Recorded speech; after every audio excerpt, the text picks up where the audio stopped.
조선 청년에게 저자 한용운. 새해를 맞이하면서 조선 청년에게 몇 마디 말을 붙이게 되는 것도 한때의 기회라면 기회다. 그러는 말을 많이 하려고 생각할 때에는 할 말이 하도 많아서 이루 다 할 수가 없을 것 같더니 글을 쓰려고 붓을 들고 보니 다시 말이 없자 한다. 그래서 나의 말은 거칠고 자르다. 여기에서 특별한 의미를 찾으려는 것보다 한 줄기의 정복으로 알려준다면 좋을 것이다. 그러나 독자 여러분은 거친 말을 다듬어 읽고 짧은 글을 길게 볼 수도 있을 것이다. 지금의 우리들은 이심전심이 상승이 되는 까닭이다. 다시 말하면 괴로운 형식으로 표현되는 거친 말과 짧은 글을 독자의 가슴의 깊은 속으로부터 다듬어 보고 길게 읽을 수가 있다는 말이다. 이것이 우리들의 고통이 되는 동시에 따라서 흥미가 되는 것이라고 말하는지도 모르는 것이다.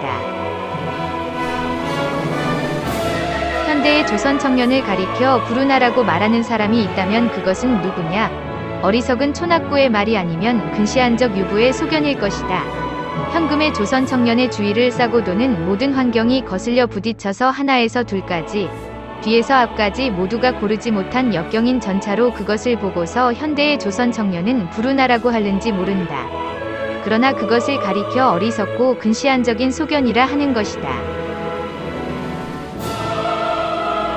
그것은 만지풍설 차고 거친 뜰에서 바야흐로 맑은 향기를 토하려는 매화나무의 아름답고 새로운 생명이 가만히 움직이고 있는 것과 같은 논법이 될 것이다.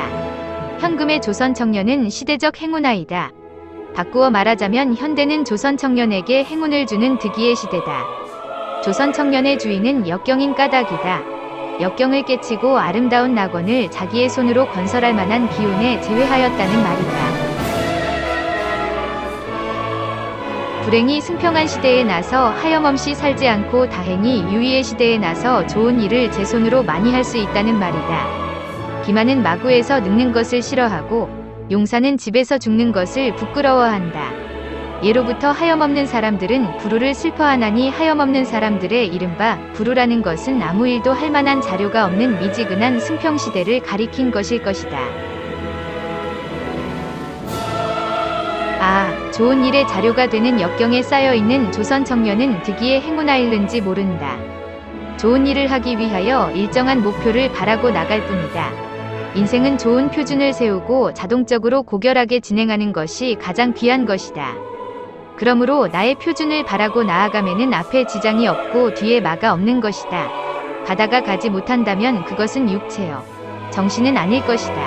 나침반은 지방과 기후의 차이를 좇아서 지침의 방향을 고치는 것은 아니다. 조갑지로 한강수를 말릴 수가 있고 삼태기로 백두산을 옮길 수가 있나니라.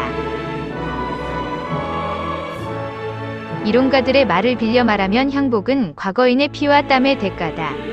그렇다면 후대 아손에게 향복의 유산을 끼쳐주기 위하여 피와 땀을 흘리게 되는 현대의 조선 청년은 행운하다. 나는 구구한 이론을 많이 쓰기는 싫다. 다시 말하면 독자 여러분의 눈으로 볼만한 글을 많이 쓰기는 싫다.